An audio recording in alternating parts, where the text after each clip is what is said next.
So even me as an individual, I'm sitting here now and analyzing and thinking, if I carry on the trajectory I'm carrying on, they're going to put me in jail because I'm too influential and I'm too dangerous. If I say I can influence an election right now.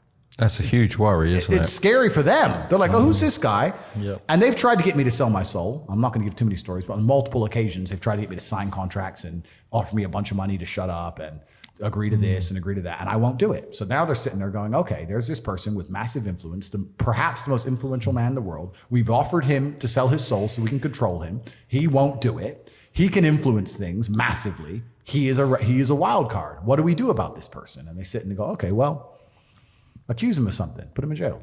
And if that doesn't work, then it's like, oops, car crash. That's the end. So I'm now at a position where I'm like, I have to very strongly gauge how far I want to go because Icarus flew too close to the sun. Yeah. So it gets scary, right? So you have to be very self-reflective of these things. But I will say this because I say it on every single podcast. If they lock me up for some insane bullshit, I didn't do it. And if they say I killed myself, I didn't kill myself either. It's all a fucking lie. And I'm going to say that here now.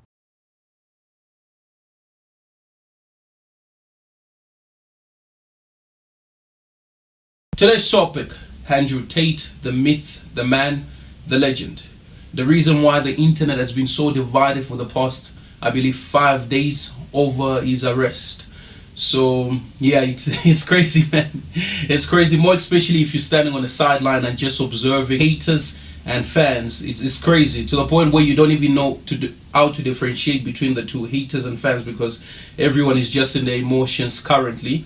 But nonetheless, I'm going to be taking this time to give my own perspective and point of view on the whole issue of Andrew Tate's arrest. He is not looking at that much time in Romania. He is looking at 3 to 10 years in Romania. That's just on the sex trafficking charges, okay? There's 2 other charges. There's a rape charge, and there's also a criminal organization charge. So they've arrested 4 people.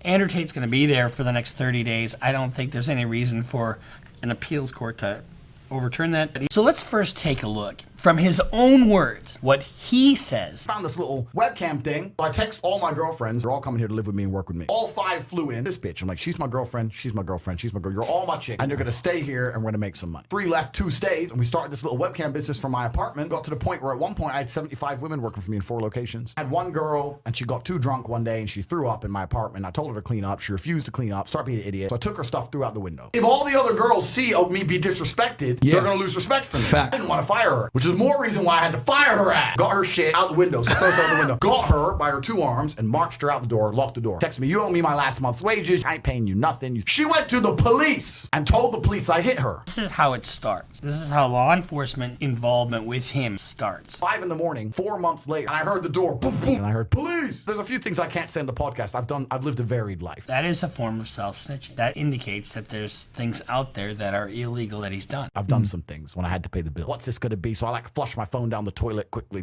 So I destroy evidence. Flush my phone down the toilet. So I'm trying to hide shit. I'm looking around like, what do I have to hide? I'm hiding shit. I'm destroying evidence. One of the problems that you have with a guy like this is there's a treasure trove of statements that he makes that a prosecutor can use to impeach him with if he ever decides to testify. End up with all these chicks just stuck in their house, sitting there bored, and of course they don't go out. They're not allowed out. So I got all these chicks. They're in love with me. They don't go out. They're not allowed out. Restricting somebody of their movement is part of force, fraud, or coercion. You stay in the house. You don't go nowhere. You're not, no restaurant, no club, nothing. Do you get to eat? Do you get to take a shit? When you start controlling somebody like that, that is the crux of you come here on a promise, but when you get here, I control your every movement. That's coercion. Forget the sex part. Start beating the shit out of you. I grab you by your neck, start annoying me, trying to resist, and just That is who he's got to be in order to control these women, in order to keep the money coming in. Because he was broke before, right? Now he's making money off the backs of all these ladies brought to him because they're in love with him. Their movement is restricted. According to him, they're beaten. That is slavery. There's so much evidence that Mr. Tate is engaged in sex trafficking, or at least it seems to me. And it's really by his own admission. I mean, because one of his monikers, or one of his hallmarks of his personality, is the disrespect and the controlling of women. So for some reason, he thinks that's cool. And he thinks it's really cool to brag about how he can either beat the shit out of a woman or control their every movement, because they just love him or whatever. But all those statements that he's made on his own, there's just a treasure trove of information that he has put out there himself. Nobody else, these are his words. Trapping a girl in Romania by stealing their passports and forcing them to work for a webcam. That is sex trafficking 101. Yes, there are certain things that he says that I personally don't agree with. And there are certain things that he says that make a lot of sense. And I would understand why majority of young men tend to look up to this individual, tend to look up to Andrew Tate. I do understand it 100%. And I feel like one person articulated it perfectly on their Twitter post, and it goes as follows. Across cultures, much of the figures or heroes that are revered and idealized are male. Even God is presented as male-like. Andrew Tate and co are not popular because men are desperately lacking role models. They have them. It's big because it says what they want to say and hear. You know, in everything we do, there are those that take it to the extreme, of course, right? There are those that are just meat. They understand what the person is saying and they take what they need to take.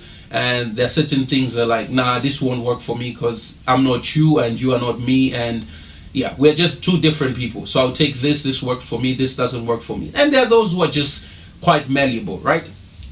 Easily influenced. We find them everywhere. We find them in churches, we find them in politics, we find them in culture, we find them in everything. You find them everywhere, right? In any endeavor of life, you find those extremists. That's where personally I draw the line. As I always say, it's quite immature to be an individual who falls on any of the extreme.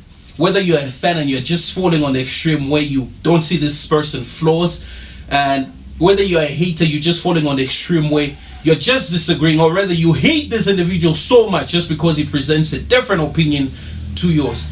Personally, I felt in this whole situation, right, those two sides are the most dangerous side to sit on. The best side you can sit on is just the middle. You're like, okay, cool. These are his talking points. Okay, which one do I agree with? In any situation, whichever person, you come across, you're like, okay, these are the talking points. These are this individual's perspective. Which ones do I agree with? Okay, this and this and this and this. I felt that's the safest place to be at. The best thing I can do as a mature person is not to come to a conclusion, right? Whether you're a hater or fan, it's not to come to a conclusion to say, nah, this person is innocent. Well, what evidence do you have that the person is not innocent?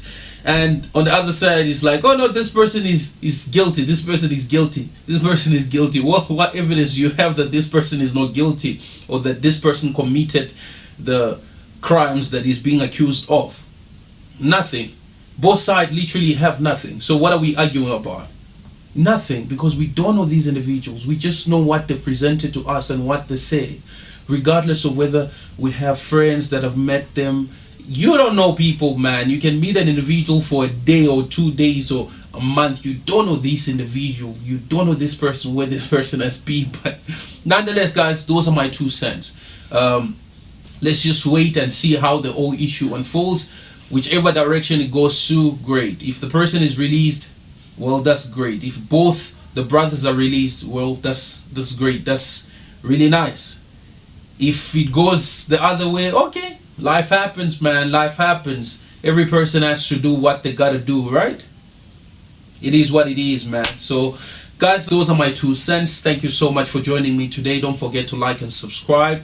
Don't forget to leave your comments below. I really appreciate hearing from you guys. And yeah, guys, I guess I'll be seeing you on the next one. Ciao.